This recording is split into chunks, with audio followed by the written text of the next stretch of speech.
ইন্নাল মুলুকা ইদা দাখালু ক্বরিয়াতান আফসাদুহা ওয়া জাআলু আইজ্জাতা আহলিহা আযিল্লা।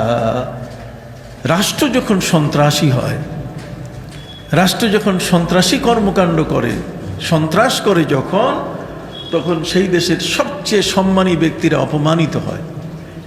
সবচেয়ে বেশি যারা মানুষের কাছে সম্মান পাবে, এই সম্মানের মানুষগুলো ওয়া জাআলু আইজ্জাতা আহলিহা, কোরআন বলছে, এটা আমার কথা নয়, ওয়া জাআলু আইজ্জাতা আহলিহা, সমাজের ইজ্জতওয়ালা মানুষ যারা, সম্মানী মানুষগুলো যখন এদের উপরে তারা খড়গহস্ত হয়, এদেরকে তারা বিপদ মনে করে রাষ্ট্র, তখন তাদেরকে নানাভাবে শাস্তি দেয়, নানাভাবে তাদের উপরে খড়গহস্ত হয়।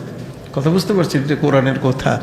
এই জন্য পৃথিবীর শাসকরা সবসময় বলেছে যে এই আয়াতটা কোরআনে তাদের জন্য বিপজ্জনক, এই আয়াতটা কোরআন থেকে বাড়ি করে দিলেই বোধহয় সবচেয়ে ভালো হতো। নাউযুবিল্লাহি মিন যালিক।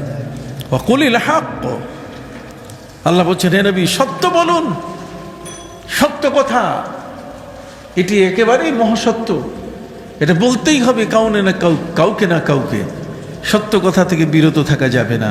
এই পৃথিবীতে রাষ্ট্রপ্রধান যারা, তারাও এই ধরনের ক্ষমতায় যখন আসে, তখন ধরাকে সরা মনে করে, নিজে যা ইচ্ছা তাই করে, নিজের অস্তিত্ব টিকে রাখার জন্য তখন প্রতিপক্ষকে ঘায়েল করতে যা লাগে সবই করে।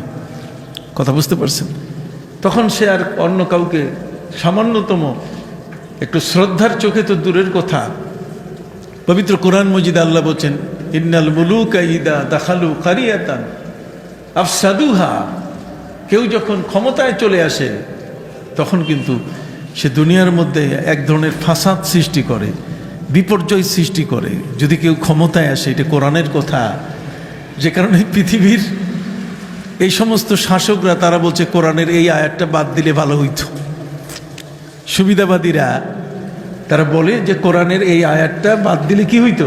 ভালো হইতো। যে ইন্নাল মুলুকা ইদা দাখালু ক্বরিয়াতান, রাষ্ট্রপ্রধানরা যখন কোনো অঞ্চলে প্রবেশ করে, আফসাদুহা, তখন তাদের মন মতো যদি না হয়, তাদের অস্তিত্বের বিপরীত কিছু আসলে, তখন আফসাদুহা, সেখানে তারা সবচেয়ে বড় কঠিনভাবে ফাসাদ সৃষ্টি করে, বিশৃঙ্খলা সৃষ্টি করে। তাদের দ্বারা রাষ্ট্রের পক্ষ থেকে যখন কোনো ফাসাদ আসে, যেখানে মানুষের করার কোনো ক্ষমতা থাকে না, প্রতিবাদ করতে গেলে সেখানে মানুষ আহত হয়, প্রতিবাদ করতে গেলে সেখানে মানুষ কঠিন আক্রমণের শিকার হয়, তখন রাষ্ট্রীয় প্রশাসন খড়গগ্রস্ত হয়ে যায়। সম্মানিত সুধী, এই জন্য পৃথিবীর মধ্যে এই জুলুম সবসময় অব্যাহত আছে। এই জুলুমের হাত থেকে কোনো যুগে কদাচ কোনো রাষ্ট্র, কোনো প্রজা কখনো অব্যাহতি পায় নাই। যা হোক, সম্মানিত সুধী, বন্ধুরা আমার, পবিত্র কোরআন মজিদে আল্লাহ পাক রব্বুল আলামিন বলেন,